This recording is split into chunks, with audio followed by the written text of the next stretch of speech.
عورت کی خوبی، عورت کا حسن اور اللہ کی نگاہ میں عورت کا مقام کب ہے؟ جب وہ شوہر کی فرما بردار ہو اور جینون جگہوں پر اور جینون احکامات میں اس کی مخالفت نہ کرنے والی ہو. نبی صلی اللہ علیہ وسلم نے فرمایا بہترین بیوی وہ ہے جس کی طرف تم دیکھو تو وہ تمہیں خوش کر دے، جب تم اسے کسی بات کا حکم دو تو بجا لائے، اور تمہاری عدم موجودگی میں تمہارے مال اور اپنی ذات کی حفاظت کرے. تو ہمیں ایسی بہترین عورت بن کے دکھانا ہے. رسول اللہ صلی اللہ علیہ وسلم نے فرمایا اللہ تعالیٰ اس عورت کی طرف نظر رحمت سے نہیں دیکھتا جو خاوند کی شکر گزاری نہیں کرتی، حالانکہ وہ اس سے بے نیاز نہیں ہو سکتی، اس کے بغیر رہ بھی نہیں سکتی، لیکن جب وہ ہوتا ہے تو اس سے وہ صرف لڑائی کرتی رہتی اور گلے شکوے کرتی رہتی، کمپلینٹس ہر چیز میں کمپلینٹس. تو شوہر بھی چاہے اس کے پاس کتنی بھی جسمانی طاقت ہے یا مالی طور پر بہت سٹیبل ہے، وہ انسان ہے، وہ ہیومن بینگ ہے، وہ بھولتا بھی ہے، وہ غلطی بھی کرتا ہے. تو ایسی چیزوں کو اگنور کر دینا چاہیے. ہمیشہ گنتی کر کے رکھیں کہ اس کے احسانات کتنے ہیں اور اس کی غلطیاں کتنی ہیں. اگر وہ برابر ہوں تو بھی شکر گزار رہیں، اور اگر اس کی نیکیاں یا احسانات زیادہ ہوں اور غلطیاں کم ہوں تو غلطیوں کی بنا پر اس کی ناشکری نہیں کریں. تو آپ نے خصوصاً اپنے ہسبینڈس کو تھینک یو بولنا ہے، لکھ لیجئے، اور جو ابھی نہیں بول سکتے وہ آئندہ زندگی کے لیے لکھ لیں، دلوں میں لکھ لیں کہ شوہر کے شکر گزار رہنا ہے. اور یہ شکر گزاری آپ کے اپنے اندر اور آپ کے گھر میں اور آپ کے تعلقات میں خوشگواری پیدا کر دے گی. آپ دیکھیں گے کہ وہ شاید منتظر ہو اس بات کے کہ کسی وقت آپ خوش ہو جائیں ان سے، کیونکہ آپ دیکھیں وہ آپ کو خوش کرنے کی کوشش میں لگے رہتے ہیں، اور آپ جب خوش نہیں ہوتے تو بےچارے وہ بھی ناخوش ہو جاتے. تو جب آپ خوش ہوں گے تو آپ کو دیکھ کر وہ دگنے خوش ہو جائیں گے، جب وہ دگنے خوش ہوں گے تو آپ تگنی خوش ہو جائیں گے، اور یوں خوشیوں کا سلسلہ بڑھ جائے گا. پھر اسی طرح عورت کے اوپر یہ بھی لازم ہے کہ وہ اس طریقے پر رہے کہ شوہر دیکھے تو خوش ہو جائے. یعنی بیوی کا حال حلیہ، اس کا اٹھنا بیٹھنا، بات کرنے کا انداز، معاملہ کرنے کا انداز، یہ شوہر کے لیے ایک اٹریکشن کا باعث ہو. یعنی اگر شوہر کو کسی خاص قسم کا لباس پسند ہے تو ایز لانگ ایز وہ شریعت کی حد کے اندر ہے تو عورت کو وہ پہننا چاہیے. اگر کہیں جانے کی بات ہے یا گھر کو کسی خاص انداز میں رکھنے، یا کوئی شادی شدہ زندگی میں بہت سارے معاملات باہم ایک دوسرے کے ساتھ مل کے کیے جا رہے ہوتے ہیں، تو ایسی تمام چیزوں میں شوہر کے ساتھ تعاون اور اس کی مدد اور اس کو خوش کرنا جو ہے وہ لازم ہے. یعنی اپنی شرم و حیا کی بھی حفاظت کرے، اور گھر اور جو بھی اس کے کسٹڈی میں شوہر کا مال یا راز یا کوئی بھی چیز ہے ان سب کی بھی حفاظت کرنے والی ہو. مال کی، گھر کی حفاظت، پیسے ضائع نہ کرے. یہ نہیں کہ شوہر کے گھر، شوہر کے مال اور شوہر کی تنخواہ اور شوہر کی پراپرٹی میں سے چھپ چھپا کے میکے والوں کو مت بھیجتی رہے. بہت سے فساد اس وجہ سے ہوتے ہیں کہ سسرال کو دینے کے لیے تو نمبر 2 مال ہوتا ہے، اور میکے کو بھجوانے کے لیے پسندیدہ چیز. قدرتی بات ہے کہ انسان کی جو اٹیچمنٹ ہوتی ہے وہ ماں باپ سے بہت زیادہ ہوتی ہے. ایک ایسی خیرخواہی ہوتی ہے جس میں دنیا کی کوئی دوسری چیز شریک ہی نہیں ہو سکتی. ظاہر ہے جنہوں نے جنم دیا، جنہوں نے پالا پوسا، ان کے ساتھ محبت اور خیرخواہی کیسے نہ ہو، وہ تو ہوگی، لیکن اس کی بھی حدود ہیں. وہ حد سے آگے نہیں بڑھنی چاہیے کہ شوہر کما کے لائے اور ہر وقت عورت شکوہ کرے پورا ہی نہیں پڑتا، ہوتا ہی نہیں، ہے ہی نہیں، یہ بھی نہیں، وہ بھی نہیں، وہ بھی نہیں، اور پیسے بٹورتی چلی جائے اور ادھر سے چھپ چھپا کے دوسری طرف دیتی چلی جائے. نہیں، حتیٰ کہ فی سبیل اللہ بھی اگر عورت کو دینا ہے تو شوہر کی رضامندی ضروری ہے، یعنی شوہر کا مشورہ بھی ہونا چاہیے اس میں. پھر اسی طرح یہ ہے کہ بولنے میں اچھی ہو. رسول اللہ صلی اللہ علیہ وسلم نے فرمایا کنواری عورتوں سے نکاح کرو کہ وہ شیریں گفتار ہوتی ہے، یعنی کہ ان کے بولنے میں مٹھاس ہوتی ہے اور تھوڑی چیز پر جلد خوش ہو جاتی ہیں، یعنی شکر گزار ہوتی ہیں، کیونکہ زیادہ دنیا نہیں دیکھی ہوتی اور مطالبے بھی کم ہوتے. اس لیے خصوصی طور پر بیوی کی حیثیت سے جو خوبی بیان کی گئی وہ یہ کہ شوہر کے ساتھ بات کرنے میں بھی اچھی ہو اور بہت زیادہ مطالبے کرنے والی نہ، اور نہ ہی اپنے شوہر کی اجازت کے بغیر کسی مرد کو گھر میں آنے کی اجازت دے، کیونکہ اس سے بھی شکوک و شبہات پیدا ہوتے ہیں.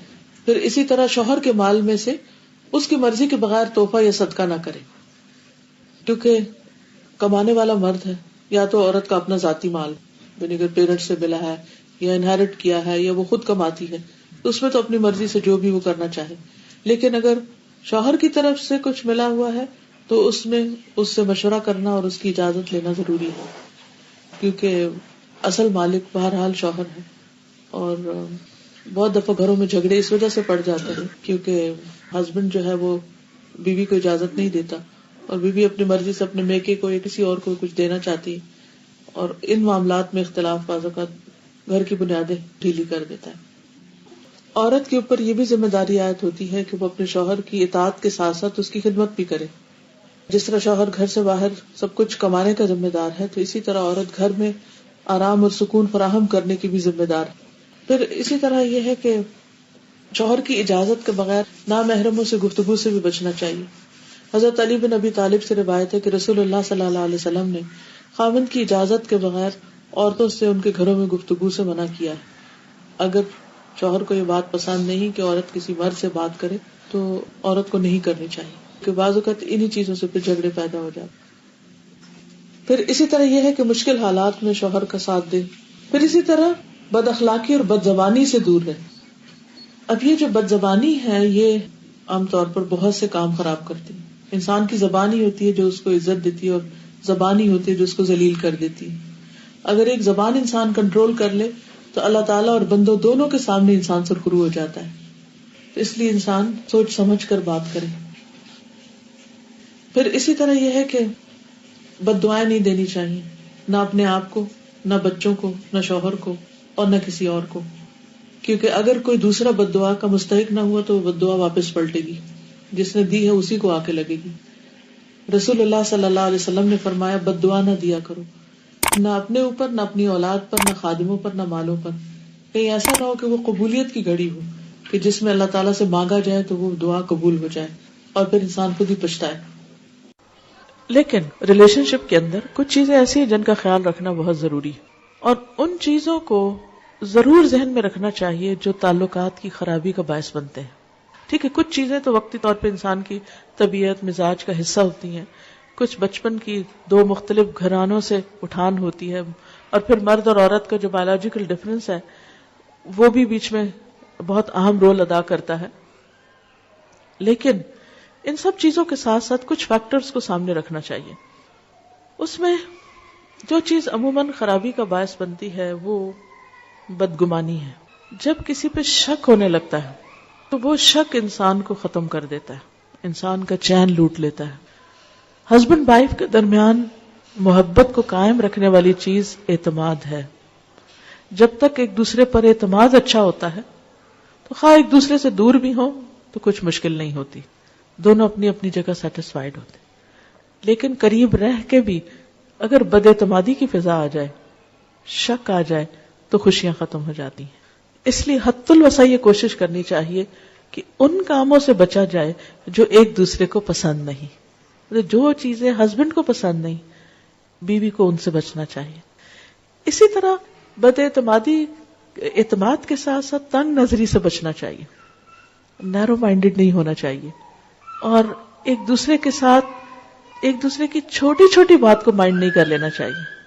کیونکہ بعض اوقات جب شادی ہوتی ہے تو دونوں میں سے کسی ایک کی یا دونوں طرف کی پوزیسو ایٹیٹیوڈ جو ہوتا ہے کہ بس دوسرے شخص کا سب کچھ ہی میرا ہے, اور جب ہم دوسرے سے محبت کرتے ہیں یا محبت کا اظہار کرتے ہیں تو پھر ہم کیا چاہتے ہیں کہ یہ شخص بس اب کسی اور کی طرف توجہ نہ کرے. اگر شوہر ہے تو اگر وہ ماں سے بھی بات کرے گا تو بیوی کو کھلنے لگتا ہے کہ ماں کا سر ماتھا کیوں چوم رہا ہے. اگر بہن بھائیوں سے بھی بات کرتا ہے تو وہ بھی بعض اوقات برا لگنے لگتا ہے. یہ تنگ نظری نہیں ہونی چاہیے, دل کھلا ہونا چاہیے. جو محبت میں آپ کا حصہ وہ آپ کا ہے, بیوی کی جگہ اور کوئی نہیں ہو سکتا. لیکن یہ بھی یاد رکھیے کہ جس ماں نے تکلیف اٹھا کے جنم دیا ہے اور سالوں سال دعائیں مانگ مانگ کے اس کو پالا ہے اور بڑا کیا ہے اور اس منزل تک پہنچایا ہے کہ جب وہ کامیابی کے ایک اعلیٰ منزل کو پہنچا تو اب آپ کے ساتھ اس کا ریلیشن شپ ہو رہا ہے, تو جس نے یہ ساری منزلیں طے کی ہیں اس کا حق اپنی جگہ ہے. اس حق کو کبھی فراموش نہیں کرنا چاہیے, بلکہ شوہر کی مدد کرنی چاہیے کہ وہ اپنی ماں کا خیال رکھ سکے اور اس کا ساتھ دینا چاہیے. اگر وہ کسی قسم کی کمی کوتاہی کر رہا ہے تو ایک اچھی بیوی کی خوبی یہ ہے کہ وہ اس کو توجہ دلائے کہ تمہاری ماں تمہارا انتظار کر رہی ہے. پھر کچھ اور چیزیں ہیں کہ جن کی وجہ سے تعلقات اچھے نہیں ہوتے, اور وہ ہیں ڈس فنکشنل کمیونیکیشن. اچھی کمیونیکیشن کا نہ ہونا. کامیاب شادی کے لیے ہسبینڈ وائف کی کمیونیکیشن کا اچھا ہونا بہت ضروری ہے. اور اگر ابھی تک ہم نے کمیونیکیشن کے گر یا سکلز نہیں سیکھے تو ہم میں سے ہر ایک کو سیکھنے چاہیے. کچھ انسان کے دل کی ضروریات ہوتی ہیں, یہاں ایمان ہونا چاہیے, اسپرچولیٹی ہونی چاہیے. کچھ اس کے پیٹ کی ضرورت ہے, اس کو کھانا کھانا ہے. تو آپ صرف شوہر سے کسی شیکسپیئر کے اوپر باتیں کر کر کے اس کو راضی نہیں کر سکتے کہ آپ نے بہت کچھ پڑھا ہوا تو آپ اس کو روز ایک نئی کہانی سنانے لگتے ہیں. اس سے وہ خوش نہیں ہوگا جب تک آپ کھانا اچھا نہیں دیں گے. اور پھر اسی طرح شادی کا اصل مقصد کیا, ہسبینڈ وائف کی سیکشل نیڈز بھی ہیں. اب اگر آپ کھانا بھی اچھا پکا رہے ہیں اور آپ باتیں بھی بہت اچھے کر رہے ہیں اور بڑے اسپرچل بھی ہیں, بڑے ایمان ہے آپ کے اندر, لیکن ہسبینڈ اگر آپ کو بلاتا ہے تو آپ موڈ آف کر لیتے ہیں اور اس کی ضرورت پوری نہیں کرتے, یا اس کے ساتھ محبت سے پیش نہیں آتی, یا اپنی محبت شو نہیں کرتے, تو بھی غلط بات ہے, ریلیجسلی بھی غلط بات ہے. تو یہ چیز بھی بعض اوقات جھگڑوں اور فساد کا باعث بنتی. ٹھیک ہے, انسان کے موڈ اپ اینڈ ڈاؤن ہوتا ہے, کبھی دل نہیں بھی چاہتا, لیکن اس وقت انسان یہی سوچے کہ اگر میرے اندر کسی چیز کی طلب ہو اور کوئی اور مجھے پریونٹ کر دے اس سے, تو پھر میرا کیا ہوگا. تو اس وقت مجھے اگر نہیں بھی ضرورت اور ہسبینڈ کی ایک ضرورت ہے تو دونوں کے درمیان جب ہی نبھے گی نا جب ایک دوسرے کی ضروریات کا خیال رکھیں گے. تو جب انسان کبھی اپنے من کو مار کے دوسرے کو خوش کر دیتا تو اللہ تعالیٰ اس کے عوض اس کو اس سے بڑی خوشی عطا کرتا ہے. ان چیزوں کا خیال رکھنا ضروری ہے. پھر اسی طرح یہ ہے کہ بے تکلف ہو لیکن شاؤٹ نہیں کریں ایک دوسرے پر. احترام اپنی جگہ قائم رہے, کیونکہ چیخ چلا کے بات کرنا, دور سے شاؤٹ کرنا, اس سے بھی ایک دوسرے کے لیے بعض اوقات دل جو ہے وہ ایک دوسرے سے تنگ ہونے لگتے ہیں. پھر ایکیوزنگ بیہیویئر نہ ہو کہ ہر چیز میں آپ تو ہم کو ٹائم ہی نہیں دیتے اور آپ تو بہت ہی مصروف رہتے ہیں اور آپ تو ایسا ہے اور ویسا ہے. جب آپ ایکیوزنگ ٹون میں ہر وقت بات کرتے ہیں تو دوسرا بیزار ہونے لگتا ہے. اچھا میں نے اتنی دفعہ فون کیا آپ نے اٹھایا ہی نہیں, اور میں نے یہ چیز لانے کو کہی اور آپ لائے نہیں, اور آپ کو تو کبھی یاد ہی نہیں رہتا, اور آپ کے لیے تو بچے کوئی اہمیت ہی نہیں رکھتے, اور آپ کے لیے تو گھر کچھ ہے ہی نہیں, وغیرہ وغیرہ. اس طرح کی جو ایکیوز کرنے والی باتیں ہیں, اعتراض کی اور ہر وقت کمپلینٹس, ٹھیک ہے ان کا بھی زندگی میں ایک پارٹ ہوتا ہے, ہونی چاہیے کبھی, میں نہیں کہتی کہ وہ نہیں ہونی چاہیے, یہ بس تھوڑا حصہ. اگر آپ ایک گراف بنائیں نا تو اس میں اس کا ایک چھوٹا حصہ ہونا چاہیے اور دوسرے کو انڈرسٹینڈ کرنے کا ایک بڑا حصہ ہونا چاہیے.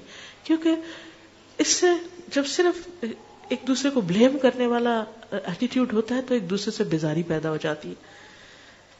پھر اسی طرح یہ ہے کہ زبان درازی, گالی گلوچ, بدتمیزی, بد اخلاقی, یہ دلوں کو اس طرح پھاڑ دیتے ہیں کہ پھر جوڑنے مشکل ہو جاتے ہیں. اور پھر انسان ایک دفعہ یہ کر لیتا ہے لیکن اس کے بعد اتنا اس کا جیسے ہڈی ایک ٹوٹ جاتی ہے نا تو پھر اس کے درست ہونے میں بڑا ٹائم لگتا ہے. ایسے جب دلوں کو توڑ دیتے ہیں نا ہم تھوڑا سا غصہ ظاہر کر کے تو پھر ان کو درست ہونے میں ایک ٹائم لگتا ہے. اور پھر ہم بعض اوقات 1 منٹ میں توڑتے ہیں, اگلے منٹ میں کہتے ہیں سوری, اور اگلے منٹ میں چاہتے ہیں دوسرا شخص بالکل ٹھیک ہو جائے. نہیں, اس کو ٹائم دیں آپ حتیٰ کہ وہ اس کی مرہم پٹی ہو چکی. پھر اسی طرح یہ ہے کہ باہر سے اکسانے والے بھی بعض اوقات تعلقات کو خراب کر دیتے ہیں. ہسبینڈ وائف کے درمیان اچھے بھلے تعلقات ہوتے ہیں لیکن کوئی رشتہ دار, کوئی دوست, کوئی ادھر ادھر کے لوگ وہ آ کے ایسی ایسی باتیں کرتے ہیں کہ جس کی وجہ سے ایک محبت بھرا رشتہ جو ہے اس کے اندر رکھنے پڑنے لگتے ہیں. اس بارے میں نبی صلی اللہ علیہ وسلم نے بہت سختی سے فرمایا کہ جس نے شوہر کے خلاف اس کی بیوی کو بدظن کیا, یعنی شوہر کے خلاف اس کی بیوی کے دل میں کوئی ایسی چیز ڈال دی, وہ ہم میں سے نہیں. پھر بات یہ ہو رہی تھی کہ دوسروں کی انٹرفیئرنس ہسبینڈ وائف کے بیچ میں, یہ صرف ساس کی لڑکی کی ساس کی طرف سے نہیں ہوتی, بعض اوقات لڑکے کی ساس کی طرف سے بھی ہوتی. ہم مائیں بعض اوقات بیٹیوں کا پیچھا کیے رکھتی ہیں اور چھوٹی چھوٹی بات میں ہم انٹرفیئر کرتے ہیں. اچھا کیا کھایا تھا, کیا بنایا تھا, کہاں گئے تھے, یہ ملا کہ نہیں ملا, ایسا ہو گیا یا نہیں ہوا. ان باتوں کی وجہ سے بعض اوقات بہت گڑبڑ ہو جاتی ہے. بچوں کو ایک فریڈم دینی چاہیے کہ آپس میں ایک دوسرے کے ساتھ انڈرسٹینڈنگ کریں, کیونکہ کر ہم محبت کر رہے ہوتے ہیں لیکن الٹا دشمنی کر رہے ہوتے ہیں. ایک اور حدیث میں آتا ہے عورت شوہر کے معاملے میں کسی دوسرے کی بات نہ مانے, کسی دوسرے کی, حتیٰ کہ پیرنٹس کی بھی. آپ کو پتا ہے کہ والدین کی اطاعت فرض ہے. اللہ تعالیٰ نے قرآن پاک میں کیا کہا؟ اللہ کی عبادت کرو اور ماں باپ کی بات مانو. لیکن جب ایک عورت کی شادی ہو جاتی ہے تو اب اس کے لیے اس کا اصل گھر کون سا ہے؟ شوہر کا گھر ہے. اور اب اس کے لیے والدین کی اطاعت سیکنڈری ہے، شوہر کی اطاعت نمبر 1 ہو گئی ہے. پہلے والدین اس کی کفالت کر رہے تھے، اب شوہر اس کی کفالت کر رہا ہے. اب ایک نیا گھر بن رہا ہے. اس کے ڈسپلن میں کیا ہے کہ بیوی شوہر کی بات مانے، نہ کہ میکے کی ڈکٹیشن لیتی رہے روز ٹیلی فون پر. ایک دفعہ عورت ہو کے آتی ہے میکے سے تو موڈ بدلا ہوا ہوتا ہے.